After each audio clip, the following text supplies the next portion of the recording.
नमस्कार. Genius academy या YouTube चॅनलवर आपलं स्वागत आहे. या व्हिडिओमध्ये आपण पोस्ट ऑफिसमार्फत घेण्यात येणाऱ्या MTS, पोस्टमॅन आणि मेल गार्ड यांच्या परीक्षेच्या तारखा संदर्भात माहिती पाहणार आहोत.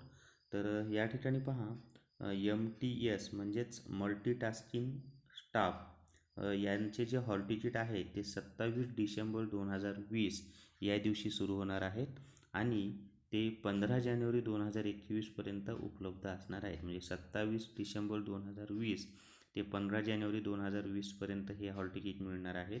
त्याच्यानंतर MTSची जी परीक्षा आहे ही 5 जानेवारी 2021 ते 15 जानेवारी 2021पर्यंत असणार आहे. म्हणजे आत्ता हॉल तिकीट हे फक्त MTS या परीक्षेचे आहेत, हे लक्षात असू द्या. त्याच्यानंतर पोस्टमॅन आणि मेल गार्ड या पदाचे जे हॉल तिकीट आहेत ते 5 जानेवारी 2021पासून मिळायला सुरुवात होणार आहेत. ते 29 जानेवारी 2021पर्यंत मिळतील आणि पोस्टमॅन व मेल गार्ड यांची जी परीक्षा आहे ती 15 जानेवारी 2021ला सुरू होणार आहे. ते 29 जानेवारी 2021पर्यंत पोस्टमॅन किंवा मेल गार्डची परीक्षा आहे. तर या ठिकाणी आपण MTSच्या हॉल तिकीट उपलब्ध झालेले आहेत. ज्यांनी MTSसाठी फॉर्म भरलेला आहे त्यांनी डाउनलोड करा. आणि MTSची परीक्षा 5 जानेवारीला सुरू होत आहे, 15 जानेवारीला संपत आहे. पोस्टमॅनच्या हॉल तिकीट 5 जानेवारीपासून मिळतील.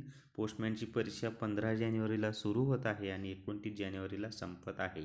तर या व्हिडिओमध्ये एवढीच माहिती. हा व्हिडिओ तुमच्या मित्रांसोबत, इतर व्हॉट्सअप ग्रुपवर आणि टेलिग्राम चॅनलवर जास्तीत जास्त शेअर करा आणि जीनियस अकॅडमी हे चॅनल सबस्क्राईब करा. Thank you very much.